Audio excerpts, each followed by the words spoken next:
बलरामपुर नाम के एक गांव में किशोर नाम का किसान रहता था। किशोर की पहली बीवी सरिता किसी बीमारी से गुजर गई थी। किशोर और सरिता को चंदा नाम की एक बेटी थी। कुछ समय बाद किशोर ने लता से दूसरी शादी कर ली। किशोर और लता को एक बेटी हुई जिसका नाम शालू था। किशोर अपनी दोनों बेटियों से एक समान प्यार करता था, लेकिन लता अपनी बेटी शालू को ज्यादा प्यार करती थी और सौतेली बेटी चंदा पर ध्यान नहीं देती थी। वो सारा काम चंदा से करवाती और शालू को सिर्फ आराम करने देती। चंदा अपनी सौतेली माँ के इस व्यवहार से दुखी थी। उसके पापा को यह बात जानकर दुख न हो इसलिए वह किसी से कुछ नहीं बताती थी। एक बार चंदा ने अपनी सौतेली माँ लता से शिकायत भी की और कहा कि मैं भी तो आपकी बेटी हूँ, फिर मेरे साथ ऐसा क्यों? घर का सारा काम मैं करती हूँ और सालू सिर्फ आराम करती है, फिर भी आप मुझे कम खाना देती है। अरे लड़की, तू मेरी नहीं मेरे पति की बेटी है। मेरी बेटी तो शालू है। लता की इस बात से चंदा बहुत दुखी हो जाती है। चंदा को लगा कि अब तो पूरी बात उसके पिता को बतानी ही होगी। वो रोती हुई घर के पीछे के आम के पेड़ की छांव में बैठ गई। अपनी माँ को याद करके रोते रोते कहने लगी, माँ तुम क्यों मुझे अकेली छोड़कर चली गई? मुझे आपके बिना बिल्कुल अच्छा नहीं लगता। मेरी नई माँ मुझे बेटी की तरह बिल्कुल नहीं रखती। वो तो मुझसे सारा काम करवाती है और खाना भी ठीक से नहीं देती। तभी अचानक एक आवाज आई, बेटी चंदा तुम उदास मत हो। मुझे पता है कि तुम्हारी सौतेली माँ लता तुम्हें माँ का प्यार नहीं देती है और तुम्हारी जरूरतें भी पूरी नहीं करती। चंदा ने चारों ओर देखा, लेकिन उसे समझ नहीं आया कि आवाज कहाँ से आई। चंदा ने कहा, कौन बोल रहा है और आप मेरे बारे में कैसे जानते हैं? तभी उस आम के पेड़ से आवाज आई, चंदा मैं आम का पेड़ बोल रहा हूँ।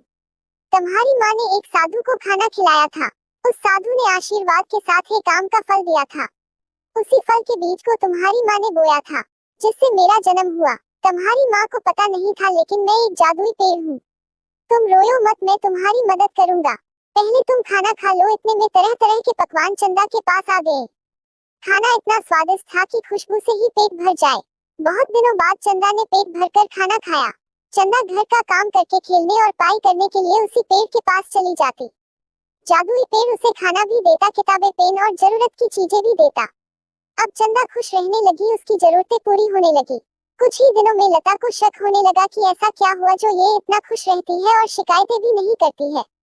इस बात का पता लगाने के लिए लता ने चंदा का पीछा किया। एक दिन दोपहर का काम करके चंदा पेड़ के पास जाती है। तभी लता भी उसके पीछे चली गई और छुपकर देखने लगी। अचानक से एक रोशनी आई और चंदा के सामने भोजन की थाली बन गई। ये सब देखकर लता हैरान हो गई। अब लता को पूरा मामला समझ आ गया। उस रात लता ने अपने पति से उस पेड़ के बारे में पूछा और किशोर ने बताया कि किस तरह सरिता ने उस गुठली को बोया था। लता को ईर्ष्या होने लगी। वह सोचने लगी कि किस तरह इस पेड़ का लाभ चंदा की बजाय सालू को मिले। दूसरे दिन लता ने पेट दर्द का बहाना बनाकर सालू को स्कूल नहीं जाने दिया और चंदा को स्कूल भेज दिया। चंदा के स्कूल जाने के बाद लता सालू को उस पेड़ के पास लेकर गई और कहने लगी, ओ जादुई पेड़, मेरी बेटी को गर्मा गर्म समोसा खिला। लेकिन पेड़ की तरफ से कोई जवाब नहीं आया। लता ने 2-3 बार और आवाज लगाई, लेकिन फिर भी कोई जवाब नहीं आया। फिर लता गुस्से में, अगर तुमने चंदा की तरह सालू को भी नहीं खिलाया तो मैं कुल्हाड़ी से काट दूंगी।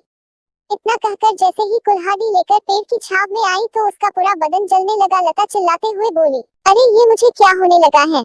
तभी पेड़ से आवाज आई कि अगर तुम किसी भी बुरे इरादों से मेरे पास आई तो तेरा बदन ऐसे ही जलेगा। लता तुरंत हट गई। फिर पेड़ ने कहा, या तो अच्छे इरादे से आओ या चंदा की मर्जी से आओ तो ही मेरे नजदीक आप होगी। पेड़ ने कहा कि तुम चंदा को उतना ही प्यार दोगी जितना कि तुम शालू को देती हो। जलन के मारे लता को सारी बातें बमाननी पड़ी। तब से लता चंदा और शालू का एक समान ख्याल रखती। फिर चंदा और शालू साथ साथ जादुई पेड़ के नीचे पड़ते थे और नए नए पकवान खाते थे।